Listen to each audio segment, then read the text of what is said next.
that kind of talks about, like, again, in a social studies passage, even in a social studies passage, you might notice tone. You might notice an argument that's trying to be made here. So let's take a look at this passage. And for those of you who have attended our RLA sessions, the reading language arts, you might be remember this idea about reading not for memorization, but reading for the main idea, reading for just the general idea of what's happening in the paragraph. So with that, I'm going to read this first paragraph. And if you notice any keywords or key phrases or things that just kind of signal to you, okay, I think this is the main point of this paragraph, put those in the chat. Let's compare notes. Okay, let's take a look at this first paragraph. In the Emancipation Proclamation, issued in 1863, President Lincoln freed all people enslaved in the states that had seceded from the Union. This proclamation was explicitly not to be put into effect in slave states that had remained in the Union. The proclamation went on to say, okay, so before we get to the proclamation, paragraph 1, in your own words, what's the main point that's being brought up here in paragraph 1? In your own words, put it in the chat. And on test day, you'll want to do something similar where you're literally just jotting down a quick note to summarize what the paragraph is saying. But go ahead and do that and put your thoughts into the webinar chat.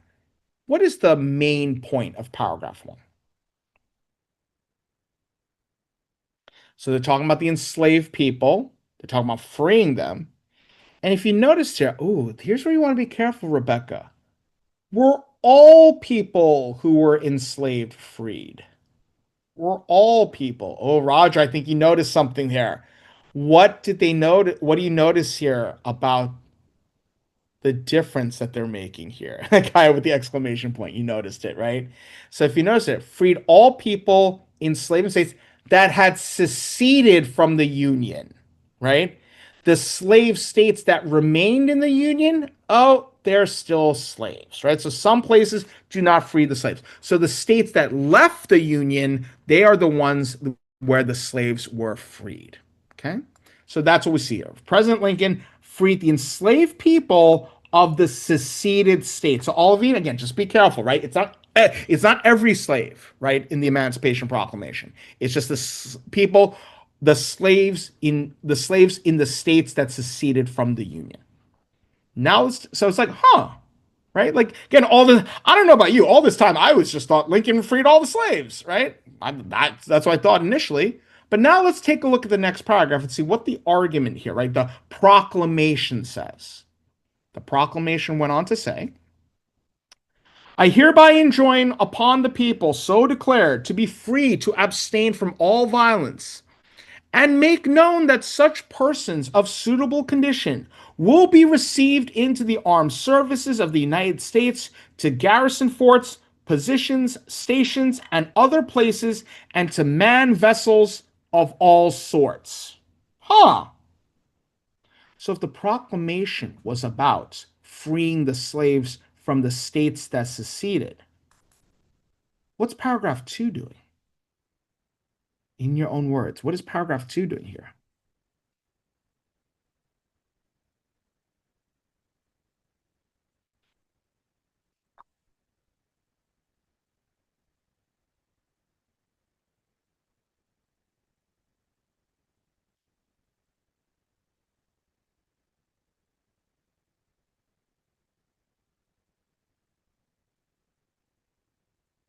Yeah, so notice how paragraph 2, not only is Lincoln freeing the slaves from the states that seceded, what is he telling those people?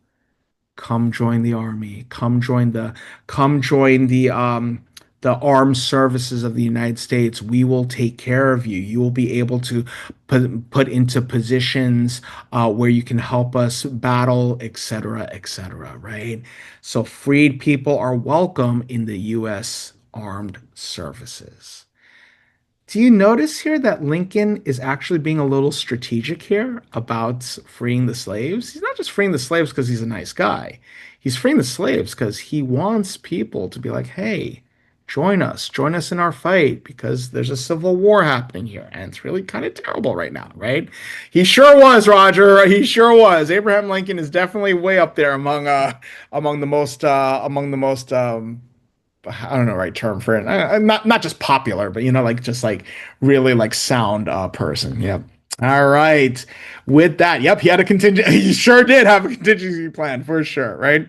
Um, well, I think the idea, Leah, is that they now have not just leaving, not just becoming free, but actually feeling important, right? Like if you're a slave, if you've been a slave all this time, now like, oh, you're in a position of power now to join the army to like help out with helping the country. I think that's the idea behind it. Now, technically, Leah, you didn't need to know that for the purpose of this passage, right? If you saw this on the GED exam, I wouldn't want you to like overthink all this, right? But I think that's the reason why Lincoln did. That's why he encouraged them to say, "Hey, be part of our movement, be part of what we're trying to do here, to get to battle the southern states and all that." Okay. All right. With that, let's take a look at a couple examples here. So take a look at question number one. Now, I'll give you a minute to try this one on your own. And when you have an answer, don't put your answer into the chat. Please don't put your answer in the chat, but put your answer into the poll that's going to pop up on your screen right about now. I'll give you 1 minute to try this question on your own. And after that, we will go over this one together. Put the answer that you believe is correct. You got 1 minute. Good luck.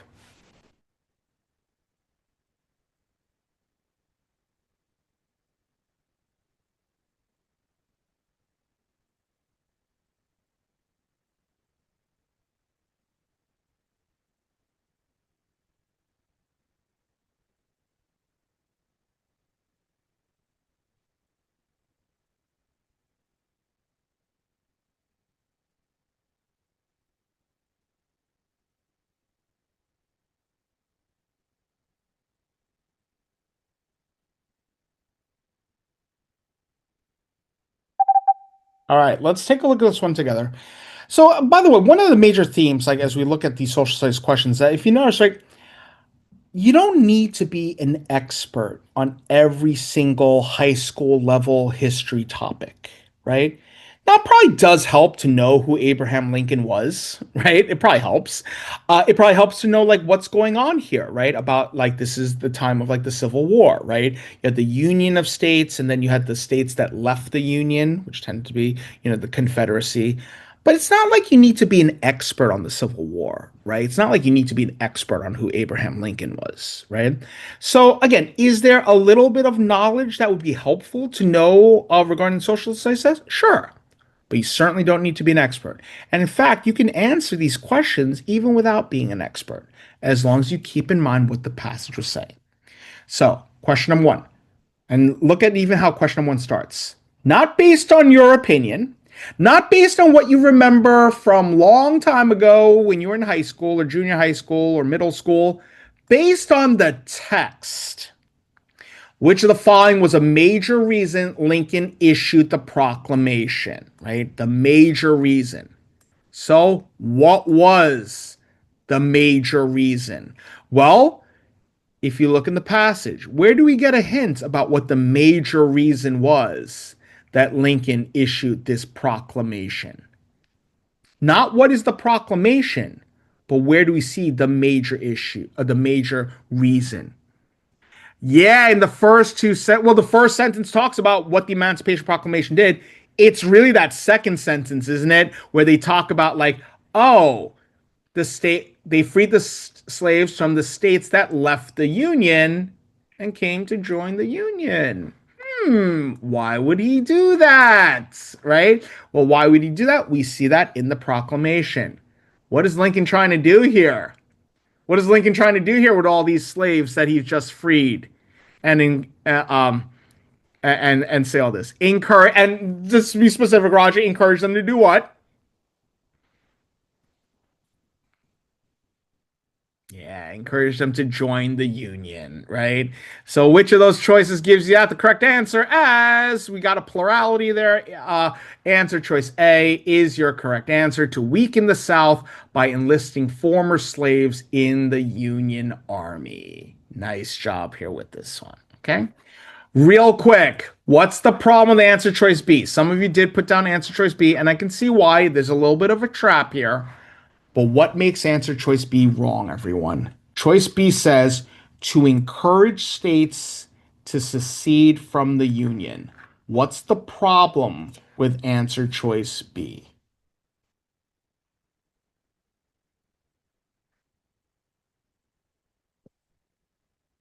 I like the way you said that. Neela, sorry if I mispronounced your name, but yes, he wasn't trying to encourage the states.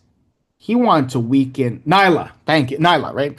Okay, nice job there, Nyla. Right? He wasn't trying to encourage states to leave the union. Right? Why would he want the states to leave the union? He wanted to keep the union, right? So that's why answer choice B is wrong there, right? The main point was to weaken the South. Exactly. Answer choice B wouldn't help his plan at all, right? He wouldn't issue the proclamation if he was like, yeah, I want more states to leave the union. That'll kind of be the complete opposite of what you want to do. Okay. This excerpt is from the Declaration of Sentiments presented to the Seneca Falls Convention by Elizabeth Cady Stanton in 1848. So again, it gives us a little bit of background information, whatever the heck the Declaration of Sentiments is. But from there, let's take a look at this paragraph. And again, as when we get towards the end of the paragraph, I don't want you to just kind of read the whole passage like from beginning to end nonstop. It's okay to take breaks about that. What did I just read? What's like the one important thing, or what's the most important thing from the sentences I just read? So that's what we're going to try to model here. Let's take a look at this first paragraph. We hold these truths to be self evident that all men and women are created equal, that they are endowed by their Creator with certain inalienable rights, that among these are life, liberty, and the pursuit of happiness, that to secure these rights, governments are instituted, deriving their just powers from the consent of the governed. Well, so far, what does this kind of sound like? And again, you may not need to know every bit of history here, but if you notice, this kind of sounds like a certain document, or it kind of sounds a little familiar here. So this is a speech about rights, right? And again, you don't need to know this, but this is kind of initially modeling the Declaration of Independence, right? We hold these truths to be self-evident, right? But there is something that's going to be changing here. Do you notice here? Ah, Roger noticed that they make this point about how all men and women are created equal, right? And then talking about, yes, like all these things are self-evident, right? You don't need someone to tell you this, that all men and women are created equal, right? So there we go, right? Endowed by their creator or the Lord, right? And should have equal rights, as Alvin said. So men and women have rights. That's essentially what this first paragraph is saying. Let's go on from there, though. Whenever any form of government becomes destructive of these ends, it is the right of those who suffer from it to refuse to allegiance to it and to insist upon an institution of new government, laying its foundation on such principles and organizing its powers in such form as to them shall seem most likely to affect their safety and happiness. Woof. What is happening here in this second paragraph? What is the second paragraph kind of continuing on here?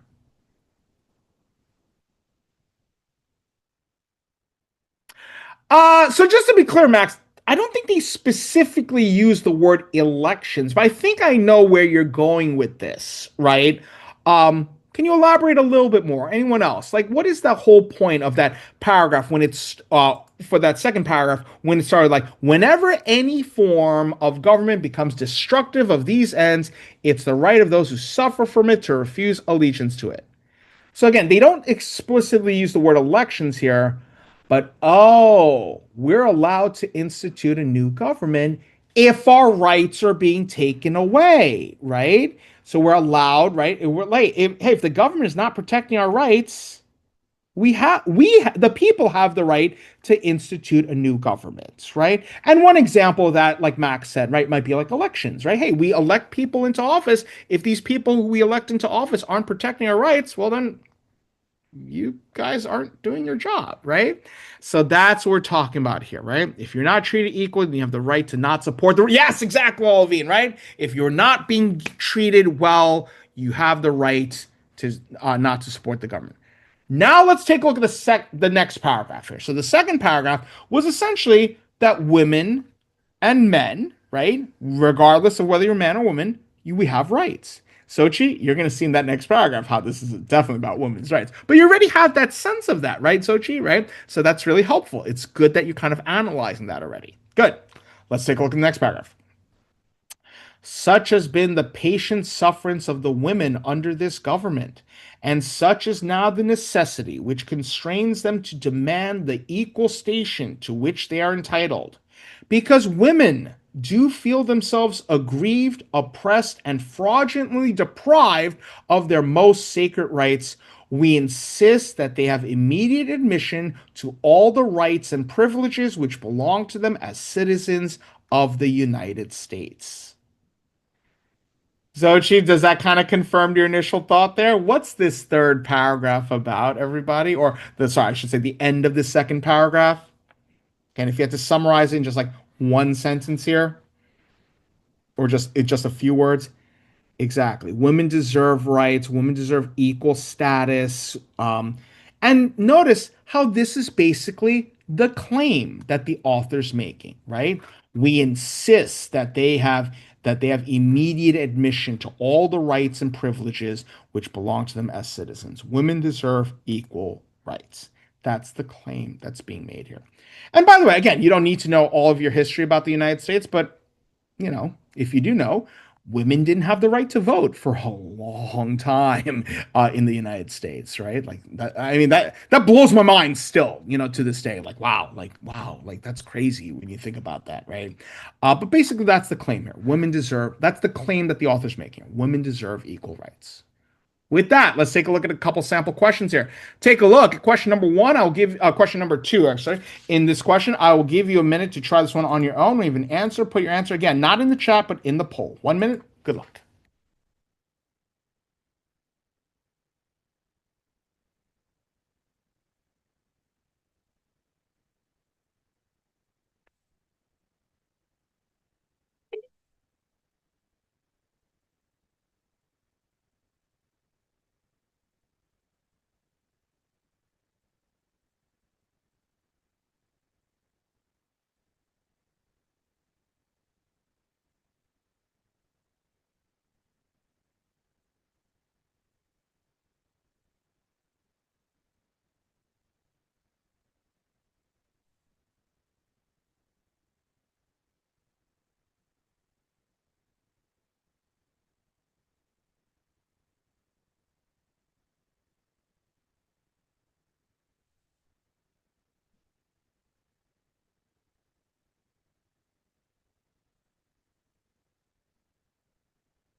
All right, let's take a look at this one. Which concept shaped Stanton's point of view? Well, what was Stanton's point of view? Y'all put in the chat just a moment ago. Go ahead and do it again. What is Stanton's point of view here?